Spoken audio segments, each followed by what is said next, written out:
G Suite for Education, first of all, is absolutely free for schools to go online and register. Now, as soon as they register, they get access to all the tools. Now, before I continue, I just want to share, I have already started my presentation. If in case you are not able to see my presentation, I request you to click on People tab on the right side. And under People, you will find Vinod Verma and Vinod Verma with presentation in bracket. So I request you to click on that one, which has presentation, and you can pin that presentation for your device. So you will get to see my presentation on your device in that case.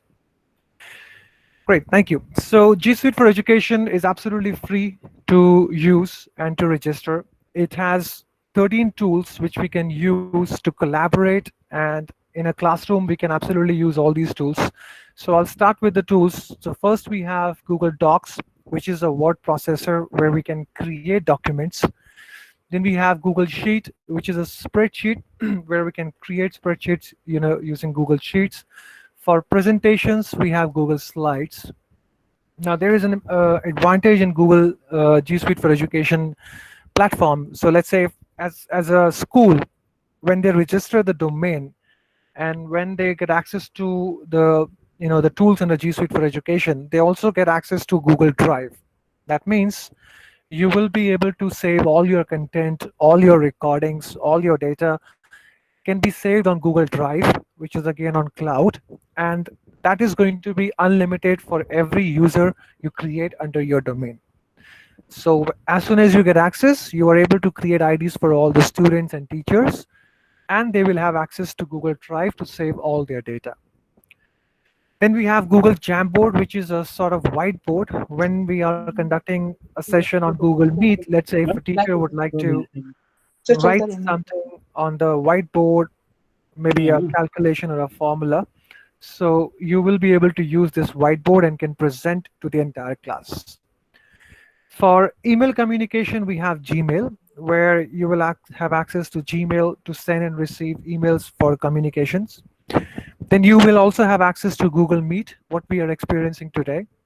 We have also added few premium features in Google Meet. For example, you can record all your Google Meet sessions.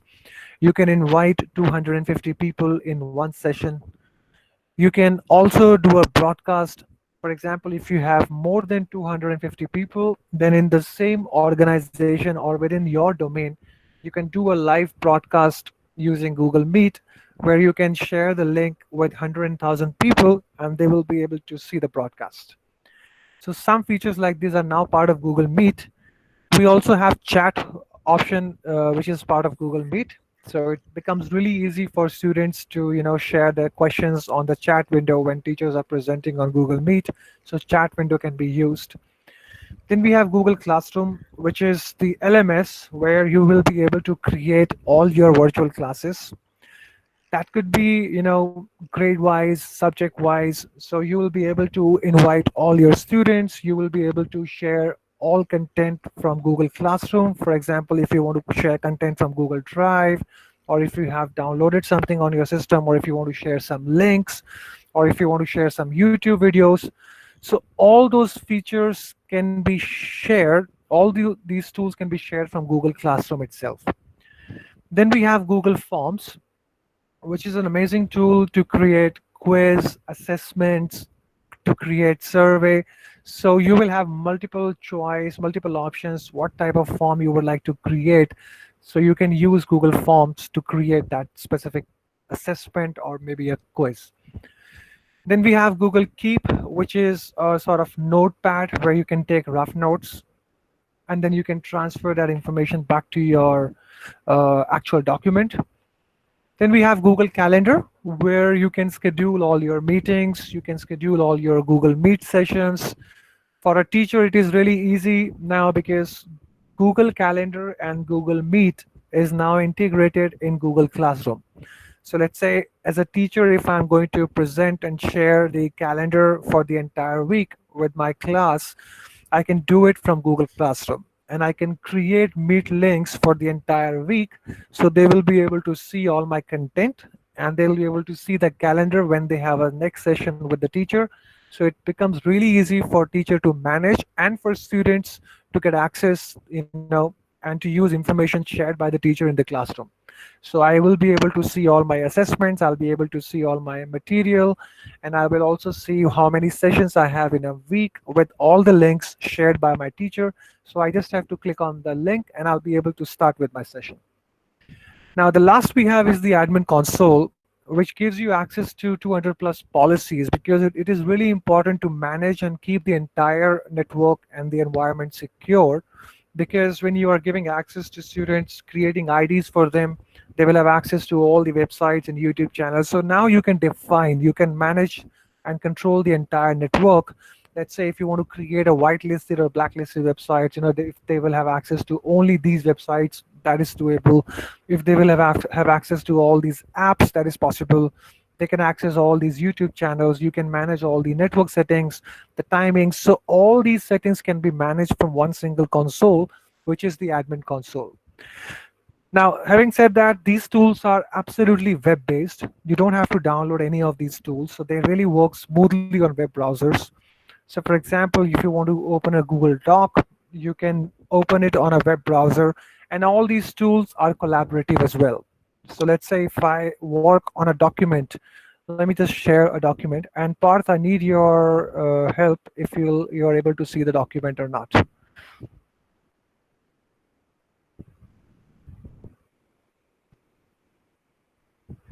So Parth, can you see my document now?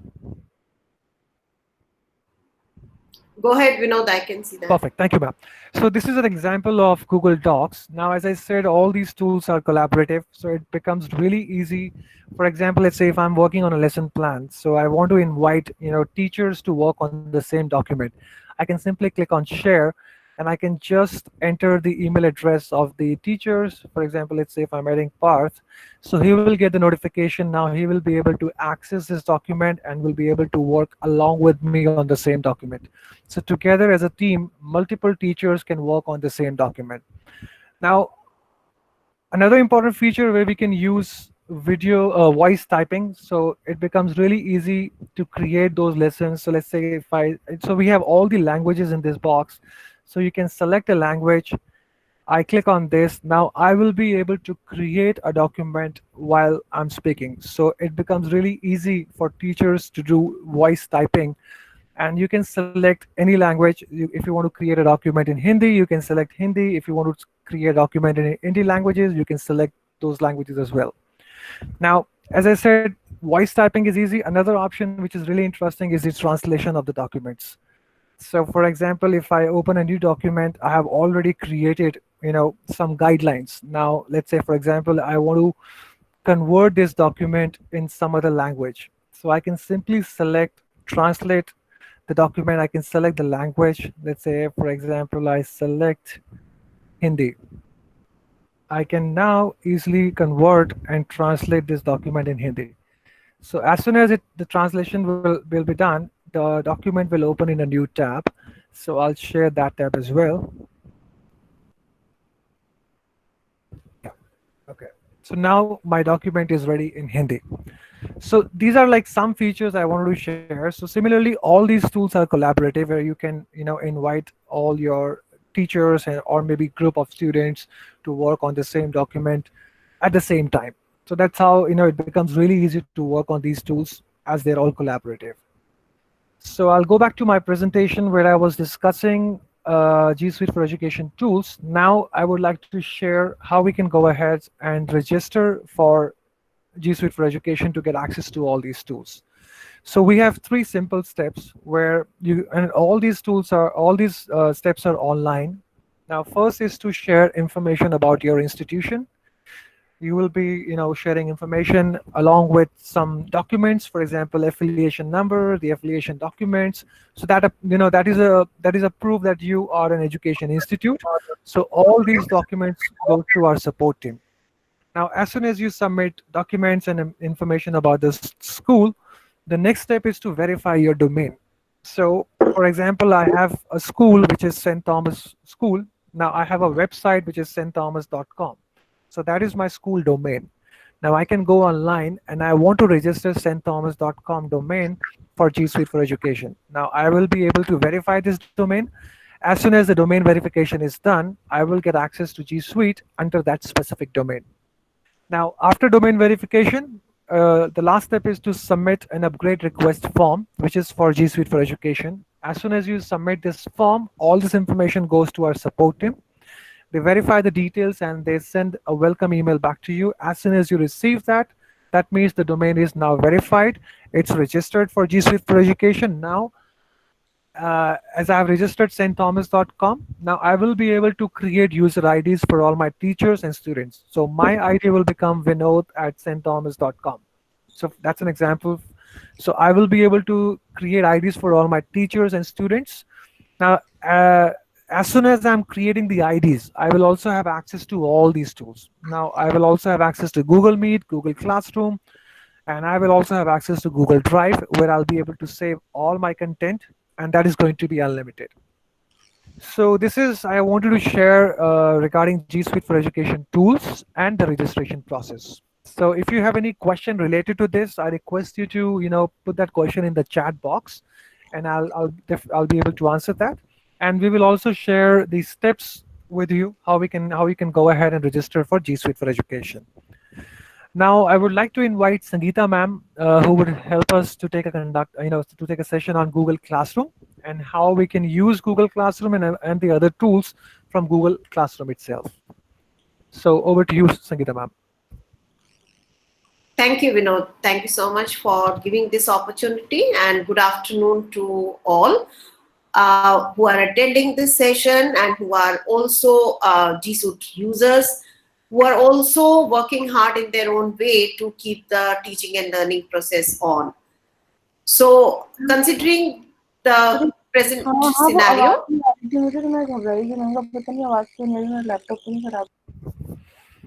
I'm so sorry. I request everyone to please be on mute. I can see everybody is there on mute. So if your mic is on, I request you to just put that off. Thank you. right, thank you. So again, looking at the current scenario and otherwise as well, when we are looking at making sure that the teaching continues, the school hours sometimes are not enough. And in present scenario, it is important for us to stay connected with the students. And for that, G Suite for Education is playing a huge role. As Vinod shared, the number of possibilities in terms of use of these apps is immense. Each one of us will, as a teacher, as an innovator, as a creator, will try to find creative ways of using these apps in our classroom. But what we are also looking at is an understanding that how do we make sure that the content that is being created and is being shared stays in one place. The communication becomes seamless. Also, the children get the due feedback. So when we are looking at the work that is being done by all the educators all across, there is a great need that it should not remain as a one-side transaction. It should be an interaction which is open between the students and teachers as a two-way interaction. And that is where Google Classroom is playing a huge role. So if we can move on, with the presentation. What we are looking at is an understanding of a brief overview of what Google Classroom is. Well, it's actually, as Vinod said very clearly, it is a learning management system, but it is much more than that because it is what you as a teacher would make it. So it can become just a portal where you are posting some content, sharing some information. But the more interactive you make it, the better it gets. So it is a place which is for managing teaching and learning. So both ways it works pretty well. And it is, the word manage here is important because it will really help one to understand that it is like any other classroom that needs a certain organization and an order. Let's move to the next one. So what can the Google Classroom do, or what one can do with Google Classroom? So as an educator, you can create classes. Again, as Vinod said earlier, if you have 5 subjects in a particular class, or a student has 5 subjects in a particular class, there can be 5 Google Classrooms created by the respective teachers. If I am teaching 4 sections, then I will have 4 Google Classrooms. So that is, there is no end or a limit to the number of classrooms that you can create. At the same time, this classroom is something which is very private to you. So if you are creating it within the G Suite for Education domain, then only your students can join and access the information. Also, it is a place for you to stay connected with the students, distribute assignments. That means you will create assignments, you will assign it to the students, and students will submit it back in, which as a process of the classroom teaching, you would perhaps grade. And grade, when I say, doesn't have to be with the marks. It's just that you are assessing whether they have done it right or not, and then you are sending it back with certain feedback.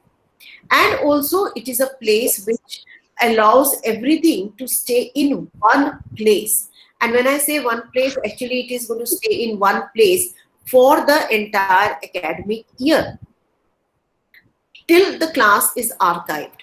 But that is actually only for the student.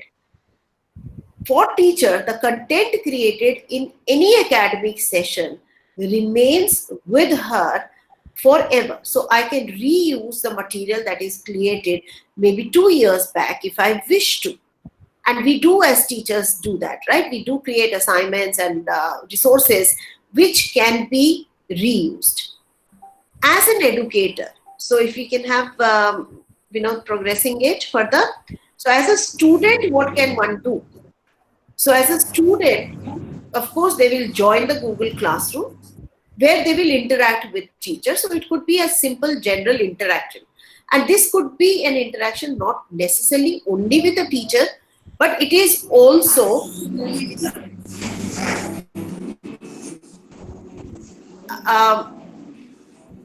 can we please keep ourselves on mute? And if you can't see my slides are being presented as I am explaining. Of course, Vinod is presenting the slides. I just saw a query coming here. So if you are not able to see the slides, then again, reminding you, under the people's icon on the top left, if you can find Vinod's presentation, there will be a pin coming up on it. If you can pin it, then it will remain within your view. You will be able to see and focus along with that. So Vinod is changing the slides for me. That's how we have planned to do it today. So the slides are being changed, progressing through Vinod's end. So as a student, the teacher, as a student in the Google Classroom, the student and teacher can interact. Also, students can interact with each other. But it is under a certain moderation and in terms of an observation of the teacher. So it is not something that they can just interact with each other without the teacher knowing. So it is a very well controlled environment and a secure environment where the students will interact. They will attempt assignments, they will access the resources, and they will also get the feedback as and when the assignments are returned and work progresses. And it doesn't even have to be at the end of the whole cycle of assignments being returned. As the children work, if it is a Google Doc or Google app that has been assigned and a live work being done, teachers can give feedback as the work progresses as well. And of course, for the child, whatever we are doing right now will stay in the child's classroom till the end of the year. Shall we move again ahead, Vinod? So how does one create a Google Classroom? If you are familiar with it, perfect. Just in case there are some newcomers, this is where one would start. So once you have your G Suite for Education set up, all children and all faculty members will have an email ID. Once you have that email ID, if you type in www.googleclassroom.com, you can access Google Classroom, or in the app grid itself, you will find the classroom icon. Once you click on it, you will get an empty dashboard where you can then start creating the classroom. Next, please. So when you're looking at creating the classroom, you will get an empty dashboard where you can click on the plus sign on the top right, and you will have an option of join class or create class, because as a teacher, you can join classes as well. And once you create the class, you will get a small dialog box where you just type in the name of the class Again, you can have a certain nomenclature that you can follow in the school. I recommend that you use an academic session, so that in another year's time you might again have a ninth A, and your classes or the folders in the Google Classroom folder in the drive may start getting a little confusing for you to identify. So academic session must also be added into this details of the classroom. Once the class is created, can we move ahead?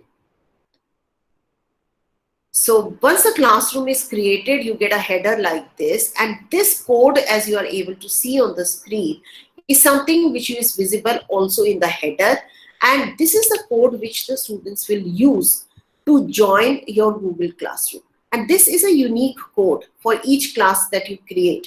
It can also be reset, and also it can be disabled, just in case you want to, after 35 kids have joined your classroom, you don't feel the need for it to remain open, you can disable it. You can also reset it, just in case students share the code with students of another section and it is just causing some kind of disruption or some kind of a disturbance for you. So that can also be very well controlled.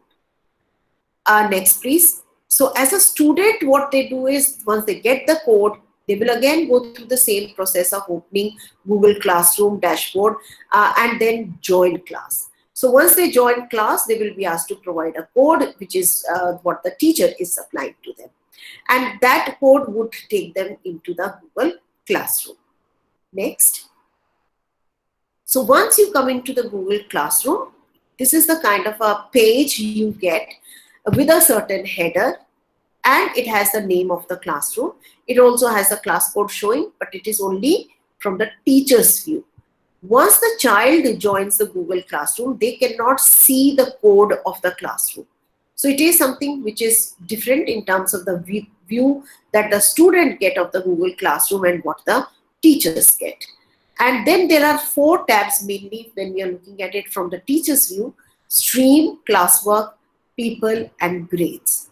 So stream is the place where we do the general interaction. It could be just announcements. It could be some reminders. It could also be, currently as you're looking at, just to have them interact and say hello, or start a certain conversation in terms of what book are you reading today, or what kind of recommendations you have for students of your age, and maybe we can have a book discussion being done.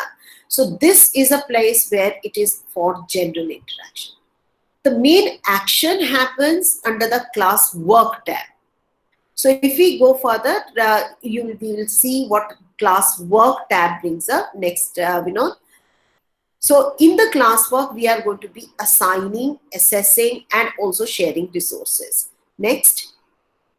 So when we look at the understanding of Google Classroom and all the docs that we saw earlier, how does it fit in? What do you do under the classwork?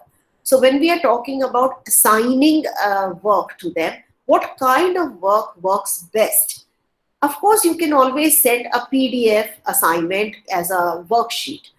But what is really important is, especially in this scenario right now, is to give students a chance to interact with certain documents where they can actually get engaged, especially when it is an asynchronous learning that might be happening. So one can create certain interactive slides and docs, maybe add some links, add in multimedia, and also bring certain variety in the kind of activity and the content that the student is going to experience. Next, please. So this is, of course, just one small example of topic from class 9 maths, and where the idea is that Google apps, they are not only stand-alone apps, you can have a combination of them. So this is a Google Doc app smashed with Google Drawing. And if you can insert a Google Drawing, it will let you do or create those manipulatives. So many of these drag and drop activities for social science, for science, and few for maths. Maths has its own restrictions. So those can be created, but the student has just been given a document which has number of tasks. And if the student works on this at their own time, in their own pace, as and when they are able to maybe get the connectivity, then they are going through the lesson trying and practicing out the concepts of coordinate geometry. Maybe they are also being led to a certain website where they are again reading or practicing more, maybe also playing games, because we do want children to get engaged. So all that is being again coming in a controlled environment where the child is getting the resources from the teacher. So it is not just a work that has been done by the student by themselves of clicking on various links that are possibly available on internet. Next, please. One of the suggestion, or one of the apps that one can use as a whiteboard was suggested by Vinod as Jamboard. So Jamboard again is present in your Google Drive. We haven't explored it much perhaps, but it is as good as any other app that we are looking at in terms of having an individual activity or having a collaborative task. So again, I'm a maths teacher, so my examples are coming as maths, and we usually have these kind of activities or worksheets given to the students as a hard copy, and they would do the needful. But considering the opportunity that we have right now, and I'm not going to call it as a challenge, it's an opportunity that we have right now of putting certain tools in hands of students wherever they are sitting and letting them explore or learn the same thing but in different way. So we did a kind of a workaround of that same activity, and the children could do it, return it, and we could follow up from there. Next, please. Another point that we need to all consider is in the remote learning situation, if we are looking at especially the asynchronous learning, then it is important that we do not push the content, which is maybe a 30 minutes a content in one go. It needs to be shared and given to the students in bits and pieces, but a little coherence, of course, has to be followed there. So you're looking at a possibility of breaking that big lesson into mini lessons, giving students time to process the information and also to share their learning in one way or other, or maybe do a certain kind of a self-reflection on the learning that they have done. Next, please. So this is just one example of maybe a suggestion for, suppose I need to teach fractions. So on a particular day, one would maybe think of 3 to 4 kind of resources. It could be a video that the student is expected to watch, and we'll talk about the videos a little later. It could also be a web link that has been shared. But again, when you share a web link, you have to give a very precise instruction to the student that you want them to read only up to this point and not go from one page to the other. So again, maybe Google Classroom assignment or material when you share can be enriched with maybe a small screenshot of the part that you want them to read and analyze, or the last bit that they need to read and analyze. We can also add a certain activity or a worksheet, because we do want them to do some paper pen task. So we can give some do this now, where there could be even a worksheet added in, which the student need not download. They can just open it in the environment of the Google Classroom and then do the corresponding work in their notebook, so that the practice or the written work that we want or expect is done alongside. Self-assessment is something which I'm very heavily depending on right now, and that is actually language. The word self-assessment is not like the same as the self-reflection, but it is an assessment of their learning of the day.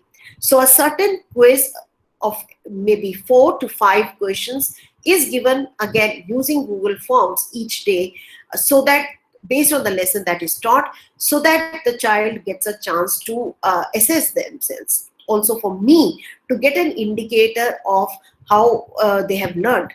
Also, it is helping me to see the progression of the particular student. I'm able to also identify certain concept perhaps which is showing up to be going wrong in a majority of the students. So that is the power of using Google Forms as a quiz. Next, please. So how does one create these assignments? Under the classwork, there is a big button of create, which has these features. And there are, of course, assignment, quiz assignment, question, material, and then most important and most useful for any teacher is a reuse post. This is what I was talking about earlier, that if I had done similar work last year or 2 years back, I can actually fetch it out of the entire list of classes that will show up if I want to reuse post, even when the classes have been archived. And of course, when I said that Google Classroom is a place for you to organize your work, then all that organization happen by the use of the topic. So all of this helps you to put the content in a very organized fashion in your classroom, for which helps students and even for you to access the material as and when you want to. Next, please. So again, if you are not familiar with how a Google Classroom assignments are created, if you take a brief look at few of the things here.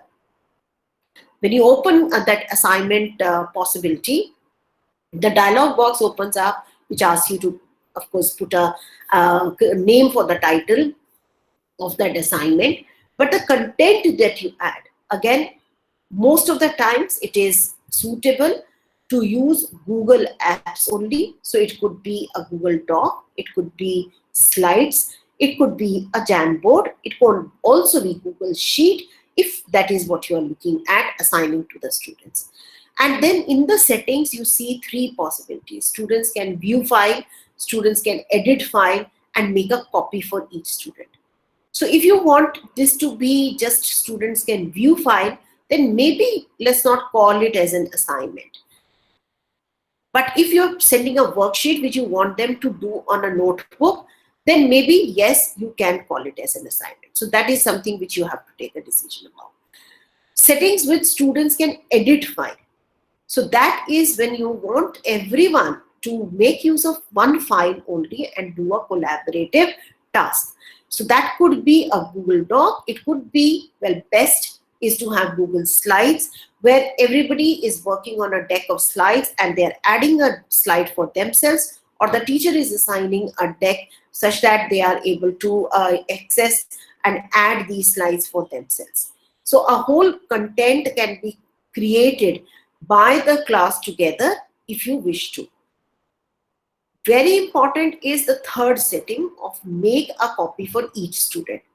So this is like our Xerox machine. So if I Xerox a worksheet and give to 30 kids, well, this setting does that to the Google, to your worksheet. So if you choose this, that every child gets the same file, but with their own name, and they only can, that particular one child only can work on that particular document. So that is the power of Google Classroom, and that helps you as a teacher. It reduces so much of your work as well. Let's take a look at the next slide. And few other settings for you to consider. You can, of course, add, as we said earlier, but you can also create these documents right here. So again, if you wish to, on the spot, create a document, it can be done here. And then there are other settings that we are looking at, where we are going to look at assign, and then the features of who gets what, right? So sometimes you want to not have it as a graded activity, so do not put any points. You can set a due date. So again, management, when we talk about, then this is also a feature. You want the work to be returned at a certain date. So that date can be mentioned here, and the topic to keep your work organized. Next, please. For a teacher, it is very important to have the work lined up maybe the night before, as we are doing nowadays, right? Every day we work and plan the work for the next day, and sometimes it is past midnight. But if I assign the work at that time, it might just start creating certain alarms, and the parents might be getting the notifications, and they might start worrying about, why am I getting homework or work at the 2 a.m. at night. So again, as a teacher, you create your work, but you can save it as a draft. You can also schedule it. So if you want this assignment to get released at 10 o'clock, then on a particular date, you can choose to do that. Also, you can assign it if you are doing a live session and your work is ready, you can assign it then and there. So these kind of facilities, looking at it from the teacher's perspective, this is very important, because as a teacher, we do not work always, in one go. We work in phases, and all of that can be done. So your planning can be done in advance, and you can have it in one place ready to be assigned as and when you want. And I have always already talked about the topic, and but the importance of this is something which I have to highlight, that if you are going to look at the current classrooms of mine, it's so happened like we started with choosing the topic to be the date, thinking that it's only 15 days that maybe we need to go remote. And it's been now good 2 months. Well, today is 15th of May, and we started our first class on 17th of March. So every day the topic was the date. And now our classroom have started getting over flooded, with the assignments. So in a very desperate manner to get organized, what we have done is now we've started a new chapter in the 12th standard completely, after finishing two earlier, and now we have created another classroom, just simply because we don't want children to lose work in the, even in an organized manner, the work gets lost. So there's no hesitation or no restriction. So we've just created another classroom, called it, well, 12D continued. And that is how easy it is. So children were just asked to join immediately then and there in an online session, and we all shifted. So it's like, you move the room from one small place to another, and that's exactly what happened virtually for us.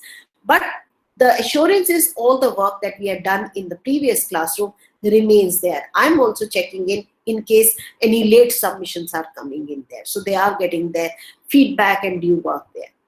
But topics are definitely most important for us to stay organized. Next, please. Another feature of Google Classroom is to just ask a question. So it's not a big, detailed assignment that we are looking at. It's just a question, which typically could also be in a live situation. You want to take a poll, or you want to start a debate. You can do that. But right now, it's helping us to check the pulse of the class. I want to get a feedback, perhaps, then this is the place which we would like to go to. Next. So the questions that one possibly is asking is something which helps us to understand who we are teaching. But we are also looking at giving more and more content to the students. So with that, we are looking at, sharing resources. These are not assignments. These are resources that are going to stay with the children. Even if it's a chapter of the NCERT textbook, which we are able to share with the students, well, that goes as a material. A video which might help students to learn or revisit the concept, that goes as a material. So all of that comes under that, and it gets added in under a particular topic. So topic could be again the date, or the topic will be again redesigned and redefined to be just simply resources. Next. So what happens when you give an assignment? So this is just a small chance for you to get a look at that. So if you have given an assignment, then when students submit that assignment, the counter in the Google Classroom settings change. So at a glance, one is able to see how many have submitted and how many have not submitted. So turned in is submission, and assigned is they have yet to submit it back. Next, please. And the assignments as they come, they all get lined up in one place. Now, these assignments that have come in this screenshot is, of course, one of the activities of Jamboard. But this could be even a Google Doc. It could be slides. This is what is showing at a glance for a teacher. If you look at the next slide, you will see that these activities are now could also be even and handwritten work which has been scanned and uploaded as a return to the assignment. So it doesn't have to be always a digital assignment. It could be digital. We prefer it to be digital because reading the scanned sheets are really tough and time consuming. But sometimes it is helpful to have that written work coming in as well. And in Google Docs, in Google Classroom, assignment is very easy to assess. And you can even set your own rubrics and mark each question. Even as a PDF, that file has been added in. You can insert your comments. You can highlight the mistake. The only thing I'm missing here is a red pen. So I don't get a red highlight, I get a yellow highlight. But it does help us to reach out to the student and share our feedback and comment on them to improve their work as it goes along. Next, please. So again, when we are looking at it, the idea here is that each day the lesson moves ahead. But how do I know that the students are learning as I'm going along? I'm not able to see them every day. And I don't have the sense of, that feedback that normally one gets by just looking at the faces. So how do I know that they have been learning? Is coming through the Google Forms. So Google Forms are being used as a check for understanding. Next, please. So here what you're looking at is a possibility, and yes, of course, you can use Google Forms to take the virtual attendance. So if they are not present in a face-to-face session, maybe they attempt the quiz later, and then you know that they had visited Google Classroom and they had done the work, they have followed the content that has been shared, and that itself is very helpful in the given situation. Next, please. So when you again look at use of Google Forms for self-assessment, as we are calling it. So for each day, the assignment that goes in is to be submitted by the end of the day. And you get to know, and at a click of, just opening the form, looking at the back end of the responses that have come in, we are able to get a feel of how the class has been progressing. If we can move ahead, we'll be able to see that each Google form has lot of contents. It's not only the questions. So this is a quiz created by the Google form, not just a survey. And as they return, you can easily see their scores. One can also look at who has not submitted. You also are able to send feedback to the students inbuilt in the Google form. It could be just a web link that you have put in, or a video which is going to the students as a support to their learning. So sometimes you want children to explore more, and that can happen even with the Google Forms. If the answer is wrong, the feedback can be different from the feedback that the child might be getting if the answer is right. Let's move ahead. So another thing that one Google Classroom opens up, especially because I'm only talking about more perhaps taking you towards a math examples, but if it is liberal arts or a subject which opens up, which lends to discussions, English perhaps, which lends to discussions, then that can also be done in Google Classroom environment itself. And you can have your own rubric for the kind of participation they do. So maybe they are sharing a new idea, so you want to give them credit for that. Or they are responding to somebody else's question, so even a suggestion. So this is something which you can again manage very well within the Google Classroom, whether you are looking at it as a graded or as an ungraded activity. Next, please. So when we talk about checking on the student, it is just not the academic check-in, it is also to see how they are feeling right now, how they are feeling about the topic that is being right now as well. So if we move to the next slide, you will get a glimpse of how the question feature can be used. So in the Google Classroom, the question feature, just asking, let me know how you're doing so far. And your response will help me in shaping my next lesson. That's one of my questions, right? Are you enjoying the concept that is being taught right now? Now, this is not a question which is high stake, where the child will have to really think hard. but they are also giving you a very honest feedback. So I've got feedback to the extent that, well, I am completely lost. So whatever has been done in the last 3 days, I've not been able to keep up. Someone has also replied, well, I know everything, but I've not done any. I'm attending your classes, I'm learning everything, but I still have the whole exercise which I have not tried on. So that is kind of a feedback, honest feedback that is coming in, and that helps me to reach out to that particular student and say, okay, I'm going to give you 2 more days or over the weekend, and let's talk again on Monday and see where you are and if you still are struggling with it. So because they are getting into that mode of maybe sometimes getting too overwhelmed with the content that is coming in, and so they are shutting themselves down. Also, some of them are just feeling too lethargic to do the needful. They're happy just to let this pass by. So all that can happen through a simple question in the Google Classroom. Let's take a look at the next one. So I did mention that videos are playing a big role. They have always played a big role, but in the current scenario also, how we use videos is making a big difference. But just sending a video out to the student is not a very good practice, because with the videos comes more distraction. And maybe the good video that you found on YouTube has good content, but for your lesson, you need only 3 minutes of that video to be shared. So how does one do that? So there are very simple ways of inserting videos in Google Slides, which allows you to also trim the video. So it can start at 3 minutes 13 seconds and finish at 6 minutes 10 seconds. So that kind of a setting can be done in the Google Slides, and you can then publish the slide and then share that link through the Google Classroom.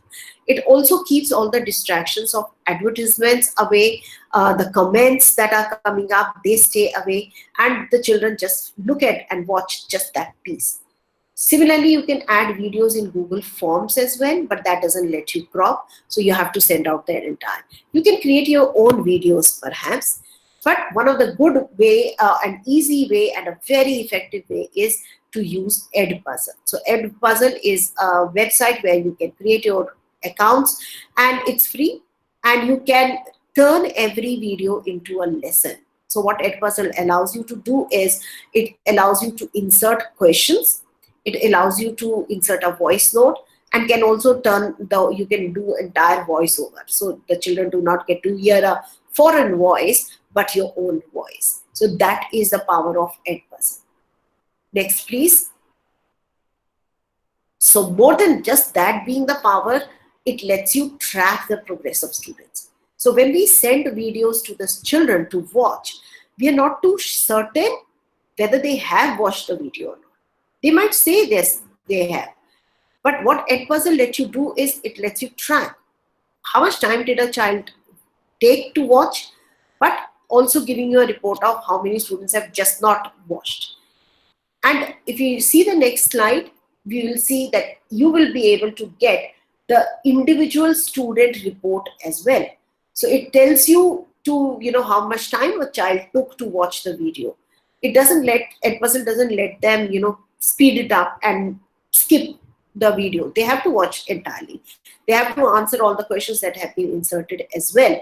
Then only they can finish, and you will get that report from there. So that is something which is very powerful in a situation where you are using videos in teaching, and especially now when you are looking at it in a remote learning situation. Next, please. So putting it all together, of course, the feature that you are experiencing right now is the Meet.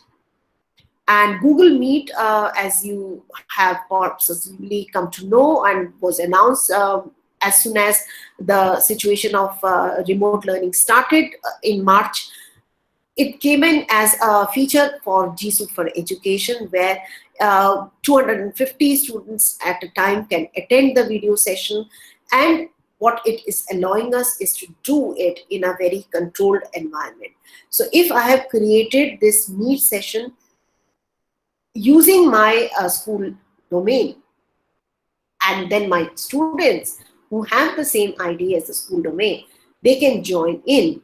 without any restriction, but anybody from outside cannot access that meet.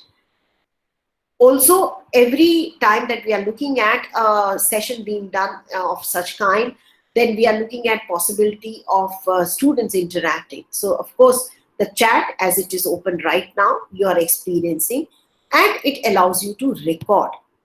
So if we move ahead, so let's skip the video. I'm looking at almost 4 o'clock now. So what that video was talking about was an announcement where Google Meet and Google Classroom were getting integrated. So that happened very recently. And so now you don't need to create, if you're using G Suite for Education and you have a Google Classroom, and if it is an individual classroom, then you can create the Meet link in your classroom, and just before the time of the class, you can just open up the Meet by clicking on the Meet icon, and when the students come to the Google Classroom, they just click on the Meet icon and they join. The advantage here is, one, it's a secure place, because then after the students leave and you close the Meet in a minute or two, that link becomes deactivated. So students cannot use that link, right? That is something which I guess if you are a user of Google Meet, then you possibly want it to have happen. Also, it has become convenient. They know where to go. They just go to Google Classroom. They don't look for the links, and teachers don't look for the links to create each day. You may still do that through the calendar, but this is one which is becoming more efficient way of going ahead. Next, please. And as we said right now, well, I think right now we are 150 plus people in this call, and here we are teaching some sections together. So we have had groups for more than 200. But the good thing is that we are also able to record these lessons. And all these recordings are getting very nicely curated in your Google Drive. Let's move on. So if we are looking at a possibility of all of these lessons coming curated without any effort from your part, into your Google Drive, there is a folder called Meet Recordings, and all the recordings of the day go in, along with the recording of the chat. So the chat gets recorded as a Google Doc, just in case you want to revisit that chat to see in case a student had asked a particular question and which was not answered, or you were told later that there was some disruption or a disturbance which was caused because of the certain comment in the chat. You can track it down, and since your students have joined using your school ID, well, you know who you are dealing with.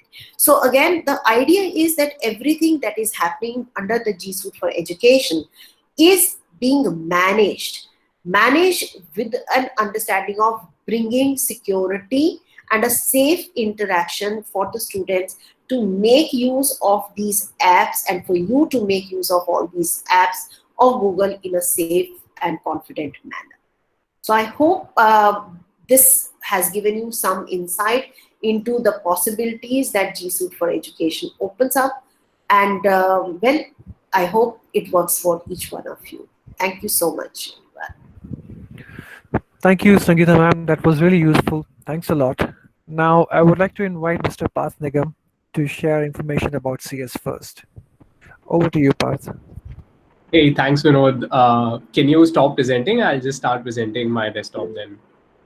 Sure. So I request you all to pin Parth Nigam presentation now. As you were, I was presenting, now Parth will be presenting. Thank you. Yeah.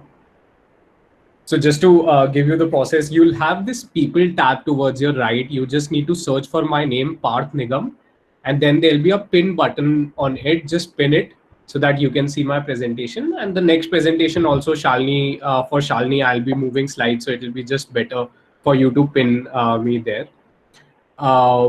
So let's get started. First of all, thank you so much for joining this session, and we really appreciate you continuing the work for education, continue to work for educating our students in the country, and we are really happy to support you in this journey. Thank you so much, Sangeeta ma'am, for your awesome session. I'm sure teachers would have found it very helpful.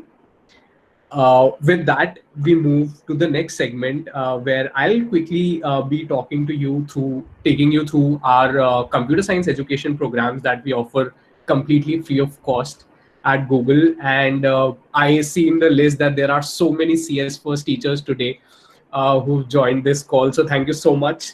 And probably you'll be going through these slides for the second time. Just not just that these programs are absolutely free, but I also wanted to highlight that these resources are another way to engage our kids as well as students in a very meaningful way in this time of lockdown. So you can share these resources with parents or students directly so that they can get started. So let me just get started with that. First program that I wanted to talk to you about is CS First, which is our flagship educational program as well. So this program is essentially to teach students programming and computer science in a very fun and collaborative way. This program is fairly hit across the globe, and I'll be talking you through it in the slides later. But before getting into these programs for computer science, I just wanted to take a step back and talk to you about what essentially computer science is and why is it important to teach our students computer science at an early age.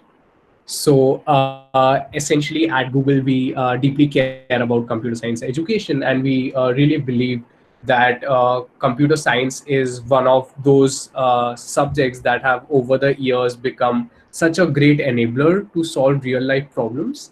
And it's just not a course or a subject, it also teaches students some of the key life skills of 21st century, like problem solving skills, computational thinking, and also it helps students spark their creativity to express themselves. This is one of the program that one of our students from class 5, Olivia, created, and you can see how she has used computer science concepts with like sequencing to express a story for herself. The programming language that she has used is Scratch, which is an MIT based tool, which is very fun to use. Again, blended interest in sports as well as gaming, this student has brought them together and created a very fun game.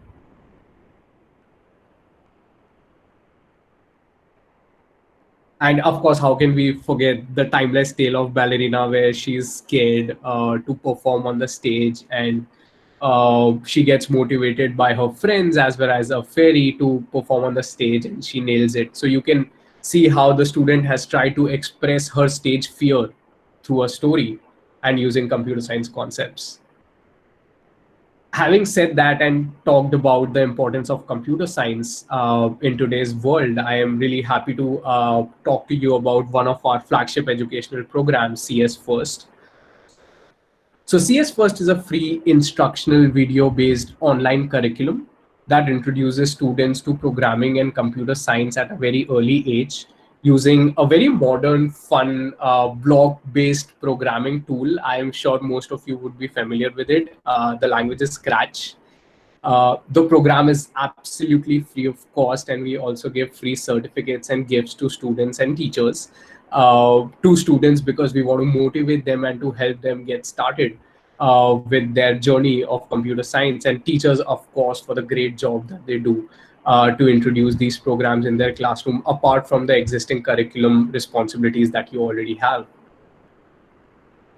So just to give you the global footprint of CS First, and it has been widely accepted across the world. We have more than 3 million students across 75 plus countries who've adopted this program, and we are seeing more and more numbers and more countries adopting these programs to take computer science as a priority. So what do students get when they use CS First? So as a part of CS First, students get an opportunity to directly learn by watching video lectures of Google educators and practice hands-on on Scratch. So essentially, to give you a perspective, every student will have two tabs open in their browser. One would be the learning screen, where the student watches video lectures of Google educators directly, which are hosted on our website. And then there'll be a doing screen, which is the actual Scratch website where they implement what they are learning. So they can pause videos at any point in time and then move to the Scratch screen, implement something, come back to the learning screen. So it gives a great hands-on learning opportunity to the students for learning computer science concepts. And of course, for each activity that a student completes with CS First, they also get a Google certificate. I'm sure this would be on your mind, at least for the teachers who are seeing CS First for the first time, that what do you have to do to integrate CS First in your classroom? So it's a very low key program to get started with. So essentially, teachers act as facilitators and not instructors in a CS First class. So the main idea is that teachers actually have to facilitate these sessions where students learn themselves by watching video lectures and practicing. So while we were designing this program, we were already aware of the fact that teachers have tons of responsibilities in schools, and we didn't want to add another by introducing this program. So we made sure that it requires very minimal effort to conduct these activities. And given the national lockdown and the situations right now where students are at home, we also provide a parent's guide. So you can just share that parent's guide, and students can continue learning computer science concepts in a fun and engaging way using CS First. What do we provide for free? We absolutely would love to help you in getting started with CS First, and we provide lesson plans, solution sheets, and teaching material absolutely free of cost. We give certificates and instructional videos, and also a starters kit which has like navigational screenshots to go through our website and to understand and explore what the whole program is about. What do you need to conduct a CS First session is fairly simple. You just need students and an internet enabled computer. You don't need any additional softwares to run CS First. Everything can be run on an internet browser. And headphones is something which is recommended because students will be learning by watching video lectures of Google educators. So even if they don't have headphones and they have speakers at home, that also suffices. That's it for CS First, and I'd recommend you to explore the CS First website. It's a very handy Go link. It's g.co/CS First. And if you have any questions, we are more than happy to help you. You can reach out to us at csfirstindia@google.com. And we have some help communities as well.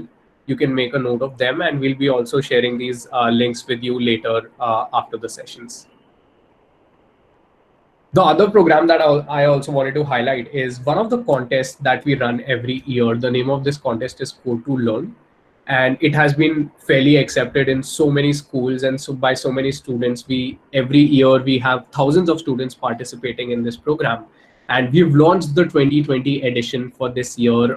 The deadline for submission of the projects is 31st July, and this is a programming competition where students can come up, they can build their own projects from scratch. There is no hard guidelines on how the project should be, but students from class 5th to 12th enrolled in any school can participate and build games, animations, or even machine learning projects without writing even a single line of code. And they use exciting tools like Scratch App Inventor and Google Cloud Auto ML as well. And if you need any additional details about the program, we have everything hosted on our website. The website for Code to Learn is also a easy go link, which is g.co/code to learn. And if you have any questions at any point in time, please feel free to reach out to us at code2learn@google.com. And we'll be more than happy to help you get started with this contest as well. So we request you to spread the word about the contest amongst your students. And we'd love to get submissions from your schools and your students as well. Great. I think that's all from my side. I hope you found this interesting. I'll be asking Shalini to step in for her presentation now. Thank you so much, Parth. Good afternoon, everybody. Thank you so much for coming and attending this webinar. Hope this has been of use to you guys, and you will be able to implement some of the suggested, digital tools showed by Sangeeta ma'am. I will just take about 5 minutes to take you through an AI-based reading app called Bolo that Google launched last year. And I want to leave obviously adequate time for the question and answers that a lot of you may have. So just quickly moving on, on the Bolo app. The genesis of Bolo app really is, seeing the dire need in the community, not just in India, but the world over. We have estimated 617 million children in the primary and lower secondary school age worldwide. And 58% of this age group is not achieving the minimum proficiency in reading and mathematics at this point in time. Looking at the gaping need of the hour, UNICEF has declared their SDG, the Sustainable Development Goal number 4, is quality education. You guys are all esteemed teachers, and I don't need to shine light on how critical education and literacy is.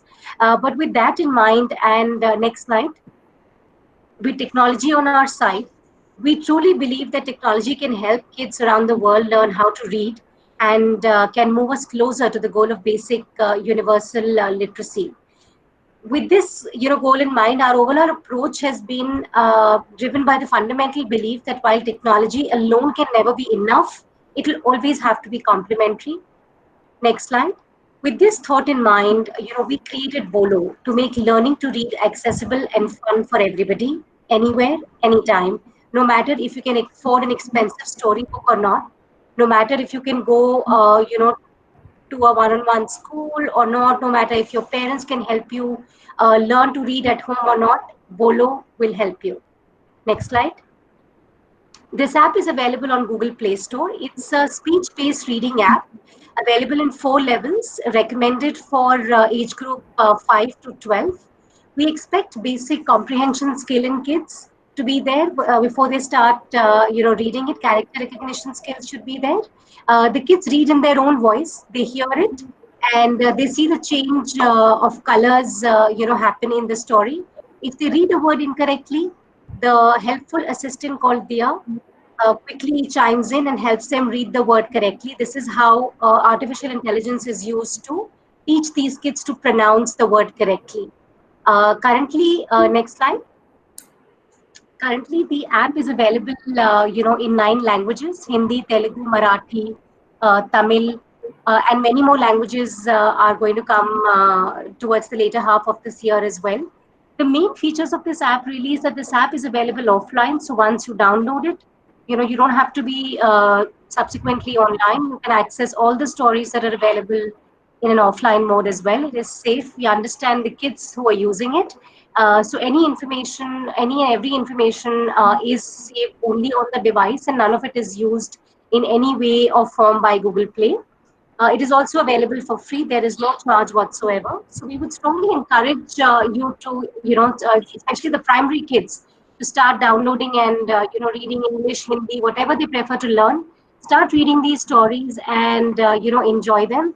And we've partnered with a lot of NGOs across the country to see the kind of impact increasing literacy levels has, and we've taken the asset skill levels as the benchmark for us, and we've seen significant improvements in baseline and endline when we've introduced kids to Bolo. And as you introduce this to your kids in your school, especially when they are learning from home, this will definitely be a productive use of their time, and we would love to hear any feedback that you may have on this. Thank you so much.